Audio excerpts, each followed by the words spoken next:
मंत्र्यांची मुलं जर वागत असतील ते मंत्राचा दोष आहे. संस्कार हे महत्वाचे असतात. पहिले कुटुंबातले संस्कार, घरचे संस्कार, गावाचे संस्कार, समाजाचे संस्कार. आज राळेगण सिटीमध्ये एवढं मोठं गाव आहे, पण कधी गडबड नाही, गोंधळ नाही, वाईट कधी वागत नाही. तेव्हा हे त्यांच्यामध्ये रुजवलं पाहिजे. कुठेतरी अपोरा पडतो, त्याच्यामुळं कधीतरी घडतंय. मंत्र्यांची मुलं जर वागत असतील ते मंत्राचा दोष आहे. संस्कार हे महत्वाचे असतात. पहिले कुटुंबातले संस्कार, घरचे संस्कार, गावाचे संस्कार, समाजाचे संस्कार. आज राळेगण सिटीमध्ये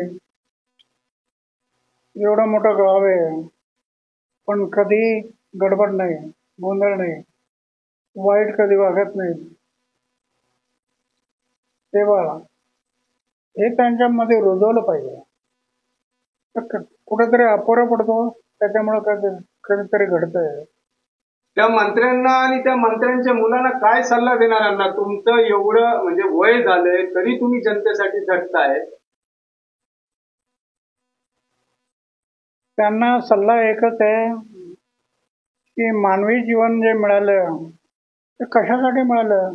फक्त खायचं प्यायचं, जीवन चैनबाजी करून जीवन करून मरायचं एवढ्यासाठी जीवन नाही.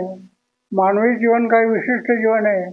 ईश्वराने तुम्हाला ज्ञान दिलंय, बुद्धी दिली, शक्ती दिली की मी कोण आहे, मी कुठून आलोय, माझं कर्तव्य काय, मला जायचंय कुठं, हा सर्व विचार करण्यासाठी तुम्ही जीवनात विचार केला पाहिजे. हा जर विचार केला तर तुमच्यातून वाईट वागणं होणार नाही. असंच एक प्रकारांना पुण्यामध्ये घडलाय. अजित पवारांच्या मुलाने 1800 कोटी रुपयाची जमीन 300 कोटी रुपयामध्ये खरेदी केली आहे. त्याच्यावरून आता वाद विवाद सुरू झालंय. कसं बघता तुम्ही? एवढं वर्ष जनतेसाठी काम करतायत, वयाचे 80 वर्ष होत आलेत. ज्यांचं कर्तव्य त्यांच्यासोबत आपण आपल्या कर्तव्यानुसार चालत राहायचं. आता देशाची लोकसंख्या एवढी आहे, कुठं कुठं आपण लक्ष देणार, पण आपण प्रयत्न करायचा. चांगलं वागणारे लोक असतील तर चांगल्या मुलांच्यावरती संस्कार करायचे आणि त्याच्यामध्ये सुधारणा कशा होतील हे पाहायचं.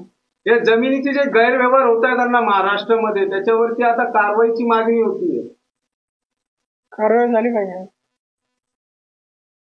पण नुसत्या कारवाईने थांबणार नाही.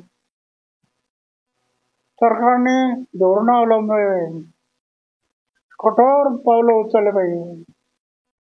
अशा वागणाऱ्या लोकांना कडक शासन केलं पाहिजे. असे निर्णय घेतले तर परिणाम होईल. ओके अण्णा, 9 तारखेला फडणवीस येत आहेत, मुख्यमंत्री येणार आहे आपल्या कार्यक्रमाला. अण्णा, दुसरी गोष्ट, आता निवडणुका पण समोर आलेल्या आहे. यामध्ये बऱ्याच असे दुबार नावं, डुप्लिकेट नावं त्याच्यामध्ये आढळून आलेली आहेत.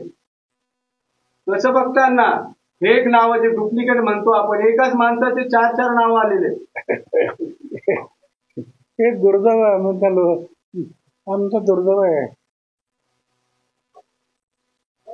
भारतासारख्या देशामध्ये इलेक्शन लावतं चांगल्या माणसाने पुढे जावं, गाव समाज देश डोळ्यासमोर ठेव. अशा ठिकाणी हे घडतं, हे दुर्दैव आहे. अण्णा, आपण दिल्लीमध्ये ज्यावेळेस निवडणुका झाल्या होत्या त्यावेळेस आपण मागणी केली होती बॅलेट पेपरची.